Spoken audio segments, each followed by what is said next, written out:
Hello, one and all. Welcome to Americans Learn. My name is Kit. I'm joined today with my great and good friend, colleague, Daniel Lupker. How you doing, Daniel? Good to see you here. Hey guys, welcome. It's another episode. We're doing them on time this time. Yes, exactly. We are trying to be on point, but oh boy. Everything has a beginning, so it must have an end. We are going to be reacting to and getting a better understanding to the Fall of Singapore, Pacific War, number 12, animated documentary by none other than the great YouTube channel Kings and Generals. Please support the original content creators. That link is in the description box below. As always, a lot of time and effort is made into making these great videos, so support the original content creators. Daniel, obviously we're going to see the Fall of Singapore. Is there anything you want to add in before I pull up the ones and twos and play the video? I do hope Singapore one day becomes a great city again. Spoiler alert, I think it does. So there you go. But anyways, folks, since you're here, please be sure to like, comment, share, and subscribe. And also, please feel free to add in your commentary too. We want to hear feedback from you, our audience. So with that being said, let's get ready to pull this video up and get ready to play in a 3, a 2, a 1.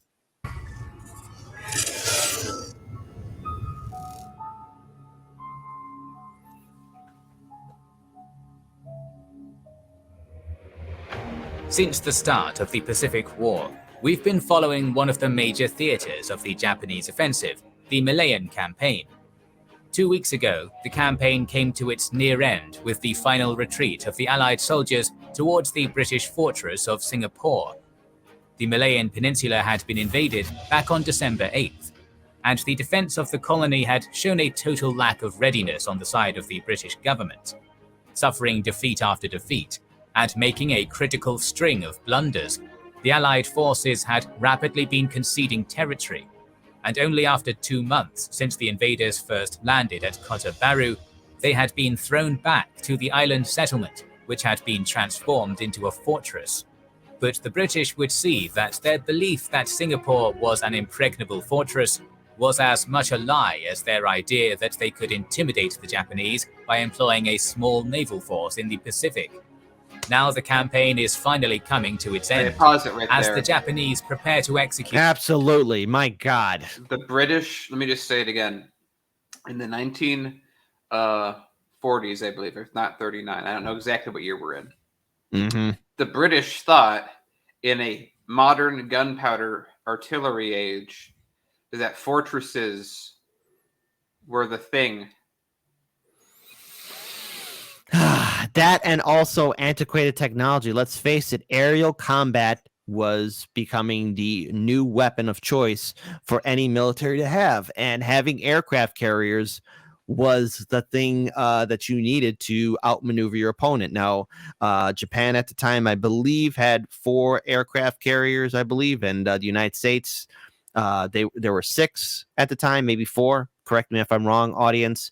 But again, this was a new form of technology that was able to, again, control the battlefield both in the air and on the ground, and dare I say it, yes, in the sea as well. So Japan is, of course, doing its blitzkrieg. But the thing is, this will come back to haunt them, because maintaining such a empire where each territory is its own island, good luck with reinforcements, good luck with getting gear and equipment and maintaining the supply line, because it's extremely fragile and it will collapse under its own weight, and because it's so fractured. So obviously the Allies are getting pushed back and being defeated, but there's going to be a turnaround. Spoiler alert, Battle of Midway. One of their most important operations of the war. For more on the pivotal battles of both world wars, our sponsor Magellan TV, the documentary streaming service founded by filmmakers, brings you the Battles of the World War series. These documentaries investigate the tactics, technology, legends, and hidden truths of climactic 20th century battles to reveal just what happened and why. From Verdun to the Bulge, learn the deep and often enigmatic causes that separated victory and defeat. And while you're there, you'll find the richest and most varied history content available anywhere, covering everything from the ancient to modern eras, wars, biographies, and the Earth itself. Oh, And- wait, I forgot this is a commercial. So there you go. This looks great, but I think the promo code is gone. So sorry. I was Yeah. actually really listening to it. It looked great, but Yeah. please support Kings and Generals. We are going to fast forward because maybe the promo code is already passed. So Yeah, I there was you going to go. say, if you want to get the actual code, I'm sure they're still, because I know they do great work on Magellan. Yes. Just go to their newer videos and Yes. use that link. Yes, use their most recent link. Sorry, I was actually enthralled with it. I was like, "Oh, this looks actually pretty interesting." Yeah, it's a pretty good commercial. Yeah, it is. It is, and that's great commercial 101. Hey, Magellan, if you ever want to reach out to us, just we'll do a cool commercial too.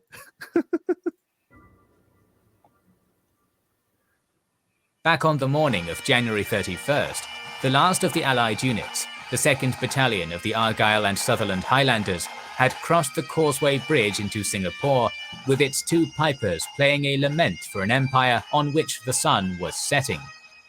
From this moment onwards, the colony that had been at the great commercial crossroads of the British Empire had but a fortnight to live. General Percival faced two challenges to defend Singapore. First was to contest and defeat any Japanese invasion of the island's north coast, while the second was to protect the vital central portion of the island, where most of the population and key infrastructure of Singapore was located. In an effort to strengthen the western and eastern ends of this vital ground, two defensive lines were envisaged to allow for a quick switch of forces between east and west, and to make possible a rapid shortening of the front. These lines had been surveyed and drawn on a map, but were completely unprepared, and the northern shore of the island had a similar story. There were no plans for the defense of this critical front, so Percival quickly developed a plan to defend the coast with posts prepared for prolonged resistance. If the posts were surrounded, they were to hang on and wait for relief by a counter-attacking force, even though the defenders didn't have sufficient men or material to stage any counterattacks. With this Then already right off the bat, this is doomed for failure. If they don't have enough men and equipment for a counterattack, then you need to come up with a whole new plan. Okay, again, it's easy for me to be an armchair general, but I guess hindsight is 2020, right? Yeah, this is a big part of what we were covering the whole time this was being launched, is that they're outnumbered, they're outgunned, their troops, well, we have learned some of their troops are actually quite veteran. I still say a lot of their leadership was not, and they just didn't have the capability to do the things that were needed. And I think also it's a new war, it's a new era of war, and we're still dealing with people who have a mindset of the previous and doctrines. We only saw very recently in that previous episode where the flanking of the Japanese was actually expected and dealt with. And here they are trying to defend a fortress that's not actually a fortress, with not enough people to cover. I mean, in amphibious assaults, it's like if you could stop them from landing amphibiouly, that's the best case. But if you can't, defend every beachhead. Yeah, agreed.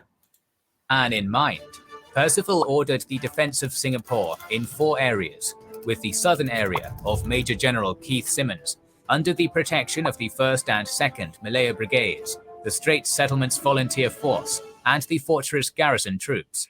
The northern area, defended by the British 18th Division under Major General Merton Beckwith Smith, which was at full strength but lacked experience and appropriate training, and the 11th Indian Division, under the overall command of Lieutenant General Lewis Heath, who had previously overseen the 2 Indian divisions during the Malayan campaign. The western area, manned by the 8th Australian Division of General Bennett and the semi-trained 44th Indian Brigade, and a reserve area where Brigadier Paris had the undermanned 12th and 15th Indian Brigades. As we can see, Percival chose to appoint more forces to the northern area, believing that the main Japanese attack was going to come over here, although the invaders had other plans. By the way, he's talking about it. I get a sense they're not going to invade from there. Nope, they're gonna, or either that. What I could see happening is there's going to be attack in that area, but it won't be the full force. It will make it seem like they're attacking in mass, but the other main force will be coming to another area that isn't as well defended. Like those two Plan. that the Australians are running.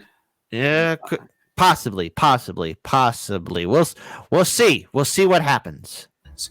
Identifying a significant flaw in the Australian sector, where the depleted you called defenders it. were hopelessly dispersed, General Yamashita prepared the highly trained and well-led 5th and 18th Divisions to cross the Johor Strait on the western side, where it was at its narrowest, and therefore could diminish the chances of suffering heavy casualties. Meanwhile, he also deployed the Imperial Guards Division to the east of the causeway at the Tabrao River, where it was to stage a feint, followed by a secondary attack. Oh, you called that too. This plan was very I hope somebody picks up that phone, because I freaking called it. ingenious, because as the Imperial Guards occupied the island of Pulau Ubin and concentrated artillery fire over the east coast positions, Percival's conviction that the Japanese were going to invade the northern area would be fortified. On February 4th, the Japanese began artillery barrages upon Singapore Island, with their aerial superiority allowing them to have excellent knowledge of the Allies' positions. On the other side, the British had to send small reconnaissance patrols on February 6th to cross the Johor Straits and gather intelligence on the Japanese positions. The patrols successfully reported large concentrations of enemy troops facing the western area, but only saw a few landing craft on the Malayu River. This caused Percival to discard the gathered intelligence as insignificant, with the Malaya Command still believing that the main attack of the invaders was coming towards the northern area. Finally, on February 8th, the Japanese launched a heavy barrage of the Australian positions. The invasion of Singapore was just mere hours away. Shortly before night, the Japanese forces started the crossing of the Strait of Johor in 300 vessels, aiming to land between Cape Buluh and Cape Murai and capture the Tengah airfield with haste. On the northwest coast, Brigadier Harold Taylor of the Australian 22nd Brigade had deployed his 3 battalions across a front approximately 14.6 kilometers wide. He didn't have sufficient men to cover every piece of ground. Again, Okay. wow. I'm going to do some quick calculations. Give me 1 second. So you said it's 3 battalions, or a battalion we said, and an ideal battalion, which we know those are under strength. Yes. But an ideal battalion's 1,000 people, right? Battalion size, up to 1,000 soldiers. Up to 1,000. So I know it's less than 1,000. Let's just Right. pretend for a second that it's that. So that's 14,000 meters for 3,000 people. Wait, I did that wrong. 14,000 divided by 3,000. That means that for every what is that? God, meters to feet. For every 20 feet, there's one person. If they were perfectly spread out, which of course they're not, but that's not enough. That's definitely not enough density, especially as we know they're undermanned. So it could be anywhere every 30 or 40 feet. There's a person. And the thing is, like, look, I want to make it clear. It's easy for us again to be armchair generals, but I'm thinking like there had to have been another way or some other tactic, or maybe evacuate forces and then regroup at a rally point. But then again, the more territory you cede, the more you help out the Imperial Army of Japan. So it's like it's either stand and fight or retreat, and who knows how much more further dug in the Imperial forces would have been. The hardest the Japanese are going to have is the first amphibious assault. Yeah. Everything else will be easier. Yeah. So there you go. All right, let's play the rest of this video. He had recurring communication problems, and his water obstacles were almost non-existent. As a result, his position was very vulnerable. On the right, the 2nd 20th Battalion was about to face the full strength of the Japanese 5th Division, while to the left, the 18th Division would split to assault the 2 remaining Australian battalions, 3 Japanese battalions against the 2nd 18th Battalion, and 4 Japanese battalions against the 2nd 19th Battalion. During the night, the Japanese soldiers continued their crossing of the straits. Upon detecting their approach, the defenders waited until they were within 40 meters to rain upon them a withering hail of machine gun and artillery fire. The vanguard of the invaders suffered enormous casualties. All right, let's hear it. Okay, so this is me armchair generaling, but that's 120 feet away of boats moving in a group until you open fire on them. Yeah. That seems destined to not have that many casualties over the time, because I imagine by the time you take out 2 or 3 boats, 10 have now reached shore.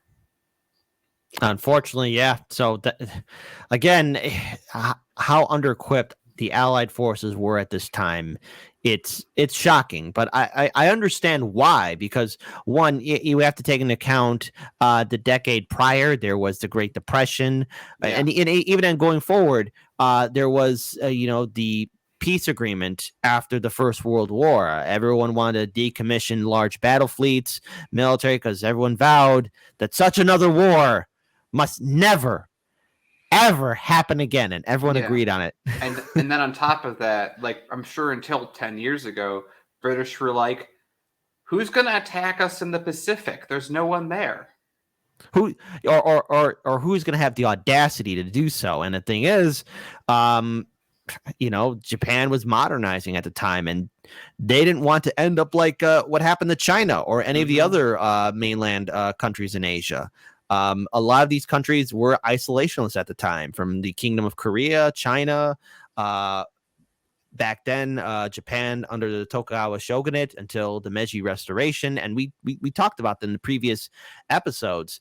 Japan, seeing this, wanted to westernize. They wanted to have the latest military gear and equipment. They wanted the latest in technology, and they wanted to build their own empire. So, looking at what they had to deal with, it's surprising that Allied command or any other nations didn't really see this new player waiting in wings just to enter the arena of empire building and expanding their nation. I mean, it's a thing.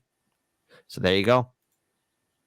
As a result, but the Japanese barges kept coming, and they started to pinpoint gaps in the coastline where they could land virtually unopposed.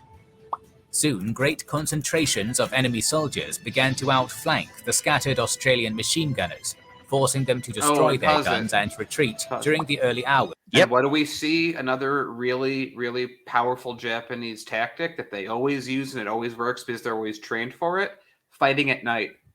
Yeah, night fighting. And this is before the invention of night vision goggles. Was of February 9th. Although some units managed to withdraw in order, most did so in disarray, with many getting completely cut off or fighting a series of hand-to-hand struggles to escape. At the Murai River in particular, the Japanese moved down the river in strength and surrounded the retreating defenders of the 2nd 19th with a series of roadblocks at their rear, while on the northwest coast, the 2nd 20th's men were overwhelmed by the 9 battalions of the 5th Division, losing their commanding officer and suffering several ambushes that inflicted heavy casualties upon the defenders. From both of these battalions, only about a company each would manage to escape towards the Tenga airfield. Wow. Meanwhile, the 2nd 18th would successfully reach Amik. Already seeing this, you could see the fact that they can't hold, and this is just the beginning of the end. No matter what counterattack they use, it's not going to push back all these regiments. It's not going to happen. I'm just double checking the number. Okay, so a company is about 200 people. So they each of these battalions suffered like 80% casualties. Oh God. Damn. King with half of its forces intact. Yet despite this, the 22nd Brigade had been effectively rendered combat ineffective. With the invaders securing their position on the northwest coast of Singapore, Bennett sent the reserve 2nd 29th Battalion to Tenga to support the defenders, while Percival also prepared the 12th Indian Brigade to move to Kiat Hong and occupy the Jurong Line for the incoming Japanese attack. In the meantime, the the remnants of the 22nd Brigade Pause sought it. to defend a line Okay. running east of Tenga. You know what Yep. a big problem of that line is? Mm. That there's rivers north and south of them, and the Japanese have boats. Yep, and not to mention natural terrain hasn't stopped the Imperial Army before. It's not going to do so again. After all, did we or did we not see a video where they not only climbed a mountain because everyone assumed that no army's going to climb a mountain? Mm-hmm. Yeah, that guy Hannibal. Good thing he did that amphibious landing in southern Italy and didn't cross the Alps with elephants, right? Mm-hmm. That's right. Because no army could ever climb a mountain. Through the village of Bulim, trying to give time for their compatriots to get to Jurong. By nightfall, the Allied forces had completed their assembly at the Jurong line, being further reinforced by the 15th and 44th Indian Brigades. But at the same time, after an increase of Japanese artillery fire, the Imperial Guards Division started to cross the 1.1 kilometer wide Krenji River at the Causeway sector. Oh no, here This we go time, again. the Australian Yep. machine gunners not only caused enormous losses on the invaders, but they also managed to hold their ground. Yet, despite this, Brigadier Duncan Maxwell of the 27th Brigade decided to withdraw from the critical Causeway sector by midnight. It appears that he wanted the Malaya command to surrender to avoid a senseless slaughter. Thus, Oh, that after destroying sounds- their oil tanks, the defenders Go ahead, Dan. That sounds like a bit of insubordination. Ha! Possibly. He's like, "Hey, I'm holding ground. We're doing it. Let me retreat. I don't want to have a real battle." Oh, God. But then again, I mean, I'm trying to see how they're feeling on the ground. Like, do they have enough ammunition to maintain this pushback? Because Because I feel like when it said that, he very much said, and it's like, I would expect them to have to do a lot of research to verify that because that's a big claim to say that the reason he left is he wanted to lose. Because he felt it would be an easier surrender if less casualties were made to happen. And again, it's not like his beachhead will determine anything. yeah, this battle is lost. It's a foregone conclusion, but it's because the thing is, one thing I'm dreading about is you hear about the death marches in which Allied forces, British, Australian, American, had to go through in the early days of the Pacific Theater. Yeah, began to retreat. Go It's ahead. not like the Japanese see people that surrendered as non-human. You know what? That was a lot of the imperial propaganda. I know that there were some admirals and officers, like for example, the Battle of Wake Island, where one admiral stopped his forces. I'm not saying that he was a saint or an angel, but I mean, there were some that had again, they made up a small portion of the military that had sort of be, hey, we just can't be beheading people and doing because I would say that's the exception that makes the rule. Yeah, exactly. To a perimeter behind the Mandai Road and the Woodlands Road, allowing the Imperial Guards Division to safely land without further interference. At this point, it would seem clear that the Japanese had completely concentrated at the west of the island, but Percival would fail yet again to denude his other areas to adequately reinforce the Jurong line. By the early morning of February 10th, the Imperial Guards Division was still consolidating their position at Krenji, and they were threatening the 11th Division of General Key. Immediately, Key sent the reserve 8th Indian Brigade to counterattack and recapture a position just south of the former perimeter of the Australians. This attack would fail, causing the death of many Indian defenders, and so Percival assigned the 27th Brigade under Key's command, so he could use it to contain the Japanese invaders. Further south, the remnants of the 22nd Brigade finally abandoned Bulim to occupy the central position of the Jurong line between the 12th and 44th Brigades. In case this line fell to the enemy, Percival had also issued orders to take new positions at an inner point. Brigadier Taylor completely misread these orders upon receiving them, retreating towards Reformatory Road, while the Japanese started their attack on the 12th Brigade of Paris. Wow. With the threat of getting outflanked by the Japanese to the north and west, Paris then had no choice but to withdraw towards Bukit Pajang. This left a considerable hole in the Jurong Hey, line, pause it real and quick. by midday, Go ahead. Remember that guy who didn't want to fight? and Yeah. pulled back. Well, now he's about to be surrounded once the Japanese move into where they're at now. Oh God, here we go. It's again. And by the way, who's left? It's going to be the Indians who are going to get absolutely destroyed trying to hold the line so the Australians can pull back. I can just see it playing out. Yeah, we've seen that play out in a few other battles that we've watched in this series, and it's again, I have to tip my hat to the brave soldiers that held the line, and to our viewing audience, be you Australian, British, Indian, or from the good old United States yourselves. If you had family members that were part of this battle or served, please type in the comment section below if you feel comfortable enough to tell their story. We would like to hear your feedback and your thoughts. So, after all, this is Americans Learn, and I think it's time that we see everyone's perspective and point of view. Correct? Am I wrong? No? Yes? There you go. The invaders began to move down the road to attack the southern end of the line. In response, some Allied units undertook a limited withdrawal, causing a domino effect that ended with both the 15th and 44th Brigades retreating eastwards. By afternoon, the Jurong line had been completely abandoned to the surprise of the Japanese, who hadn't even engaged the defenders there. At the same time, General Wavell arrived at Singapore, and after being informed of the British blunders, ordered the creation of a fresh reserve, composed of 3 battalions of the yet unused 18th Division, to help the Allied units in their defence of the key Bukit Timah area. He also ordered Bennett to launch a counterattack to regain the Jurong line, using the 12th Brigade to the right, the 15th Brigade in the centre, It's too and the late. 22nd Yeah, Brigade it on the is. left flank. By midnight, this operation would prove a disaster. On the right, Paris lost half his forces due to desertions and the efficacy of tenacious Japanese soldiers, while the 2nd 29th Battalion was pummeled by a strong tank attack that forced them to retreat to Tenga. Hot on their heels, the Japanese tanks would follow on and capture the road junction at Timah, severing the 12th from the rest of the Allied forces, Oh, So they no! stay, forcing they the already others get to retreat surrounded. towards Tanglin.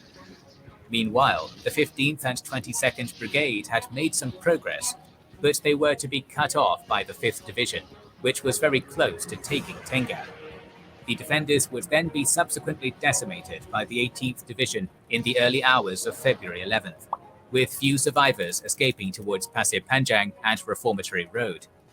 With his battlefront completely lost, Bennett desperately ordered the reserve Tom Force to recapture Bukit Timah and then Bukit Panjang against the full might of the 5th and 18th Divisions, who had now consolidated their positions. Under black clouds of burning oil, the British soldiers were, as expected, rapidly repelled by the elite Japanese divisions, suffering heavy casualties and being forced to retreat. It's Yes, like I go said, ahead. you really only have a chance to stop them from entering the island. We know the Japanese are just better equipped, better trained, better experienced, better led. Their tactics are better at this point in the war. The second that they are on land, they outnumber you. Exactly, and again, we have to look at the equipment that the Allies were using at the time too. And the thing is, it was inadequate to what the Empire of Japan was using at the time. And again, I'm dreading as we get further and further into the end of this video, the eventual fall of Singapore and the death marches that do follow. Again, these are very serious war crimes that took place. All right, this isn't just one example, but there are numerous examples. So, Well, luckily, Kit, China ends up being communist, so it's actually okay.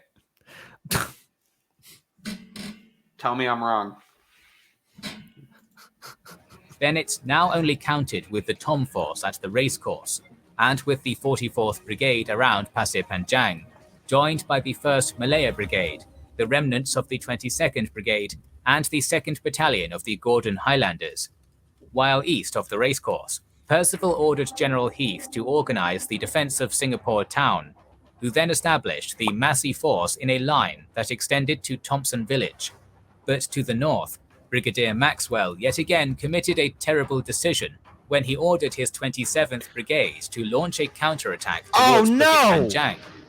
By the morning of I February pause it real 12th, quick. the brigade had been surrounded. Even if this lunacy succeeded, there's another line south of him he has to go through as well. Yes, exactly. And had to retreat, yet again leaving Heath's left flank in great peril. The general then acted accordingly and evacuated the northern area to better positions further south.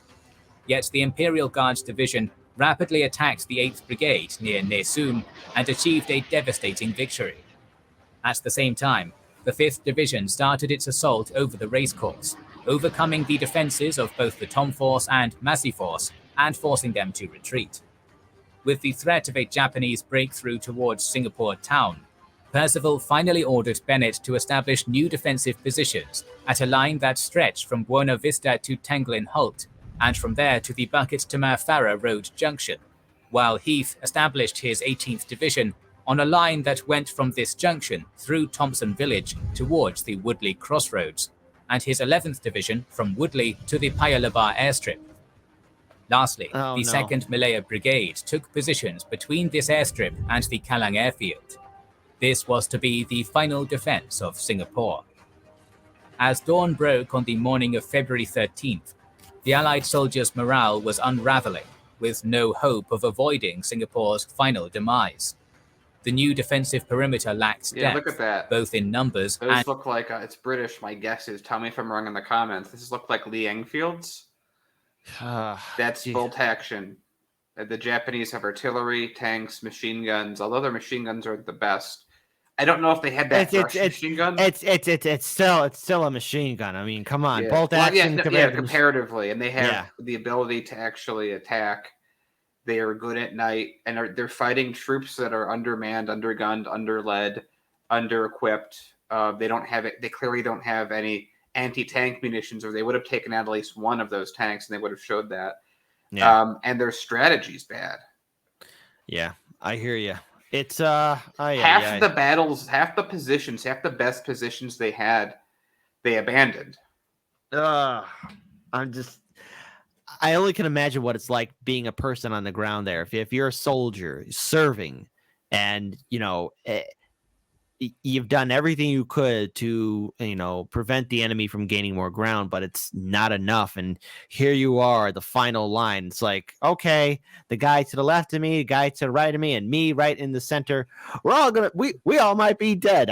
How you doing, Johnny? If you make it out, send these letters to my mom and my family back home. Yeah, that's if you make it. Can you give it to them? Because I don't think I'm gonna make it, buddy. Meanwhile, the generals are like, I don't want to fight because they might be mad at us. Yeah.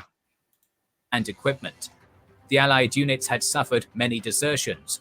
Many soldiers had given up the fight. Supplies were very low, and the city of Singapore had been constantly and mercilessly bombed from the air and shelled from the ground. In response, Percival called a general meeting with his commanders at Fort Canning, where both Heath and Bennett strongly advocated for an immediate capitulation, something that Percival himself vehemently opposed. An evacuation using all of the remaining ships at Singapore Harbour was nonetheless ordered, resulting in the final evacuation of 1,800 military personnel and 1,200 civilians for Java and Sumatra. The rest would have to stay and face death or imprisonment. The day also saw Bennett concentrating most of his remaining formations in an 11-kilometer... All right, Dan.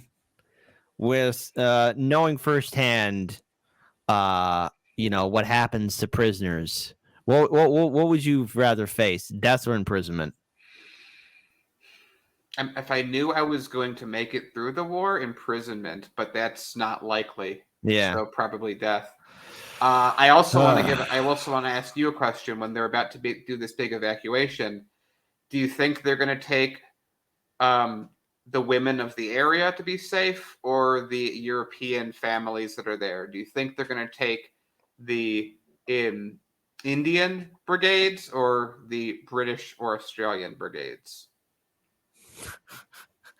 Unless I'm proven wrong otherwise, audience, please add in your commentary. Maybe the video will also give us the answer to your question. But I think the European families, if there are any there, they will be evacuated. And the European and Australian forces will be evacuated first before the Indian and native forces will be evacuated. So I haven't seen this something like this before. Don't worry. It won't happen again. Right? Right. My faith in humanity slowly slipping away. A concentric perimeter around Holland Road and the Tanglin Barracks. There they would continue to resist the Japanese incursions, although the invaders would largely leave them alone. And to the north, the British defenders would be repulsed from Thompson Village, having to establish new defensive positions to the north of Bradell Road.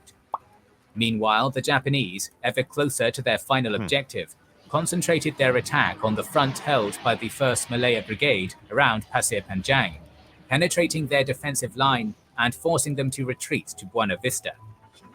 The following day, Yamashita finally managed to concentrate his entire army on Singapore Island, applying pressure all along the battlefront, but deciding to concentrate his assault along the southwest coast. Around Raja Road, the 1st Malaya Battalion was attacked yet again, suffering heavy casualties as the invaders broke through towards Bukit Cermin and captured the water supplies of Singapore. During this attack, elements of the 18th Division got to the Alexandra Hospital, where the Japanese committed another act of indiscriminate slaughter against defenseless non-combatants. In the north, Japanese tanks also broke through and reached the outer limits of Mount Pleasant, leaving the British defenders in a U-shaped loop, while to the east, the Indian defenders successfully managed to resist the assaults of the Imperial Guards Division. In the end, though, Percival realized that the water supply of Singapore town was imminently going to collapse, so he knew that the only options were to counterattack to restore the town's water supply and food dumps, or to capitulate and avoid a senseless slaughter of his civilian population. On February 15th, he finally bowed to the inevitable and decided on the latter. Yamashita later wrote, "My attack on Singapore was a bluff that worked. I had 30,000 men and was outnumbered more than 3 to 1. I knew that if I had to fight for long for Singapore, I would be beaten. That is why the surrender had to be at once. I was very frightened all the time that the British would discover our numerical weakness and lack of supplies and force me into disastrous street fighting."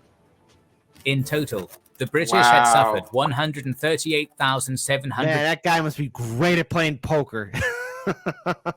Jesus. And 8 casualties in the Malayan campaign, with more than 130,000 becoming prisoners of war in the Pudu and Changi prisons, as well as the other prison camps across the Thai-Burma Railway. Wait, hold on. In comparison, Japanese casualties... I just want to get to the casualties. Okay. Look how few were actually killed, though. Wow. It was all captured. Yeah. 130,000. Jeez Louise. These totaled only 9,824 for the entire campaign. With the fall of Singapore, the Malay barrier had been breached, and Burma and the Dutch East Indies now laid ripe for the taking. The Japanese would now launch their invasions of Sumatra and Lower Burma. So don't forget to join us next week for another exciting episode of the Pacific War. You should subscribe and press the bell button if you want to be notified about our videos. Please consider liking, commenting, and sharing. It helps immensely. Our videos would be impossible without our kind patrons and YouTube. All right. What did we learn? Okay, it was all one big bluff. One big bluff. But it was backed with strategy, tactics, advances, and it was fighting against people who literally wanted to surrender. Yeah. You know what? Here's the thing, though. Even if it was discovered to be a bluff, you know that the Empire of Japan would have come back. And the thing is, even though their army is fragmented and they're separated by various islands, I could see the Imperial army being resupplied much quicker than the Allies. Yeah, well, we know that eventually everything's going to switch as the U.S. comes online, because the Pearl Harbor, which was the biggest mistake Japan made, although they felt very forced into it. Yeah. Sure, it's a bluff, but I'm not. It may have felt like a bluff to Japan, but Mhm. against a side who is already surrendering so quickly, Yeah. is it? I mean, sure, they might have to ask for like, hey, can we get a carrier down here? Okay, can we get some more troops? Mhm. But look at the numbers. If they had gone through the city, they would have just surrendered. Yeah. I hear you, Dan. I hear you. So, folks, as always, I like to open up the comment section below. If you had family members who served during this battle, relatives, please type it. We like to hear their stories. This is important for us to share experiences and perspectives and points of view. So, please type in the comment section below. Please support Kings and Generals. As always, you do a lot of great work. And again, it's the right thing to do because a lot of time and effort's made into making these videos. And as for Americans Learn, hey, share our content and be sure to hit that ring bell notification because we always upload new content onto this YouTube channel. Until then, folks, we're out of here. Take care.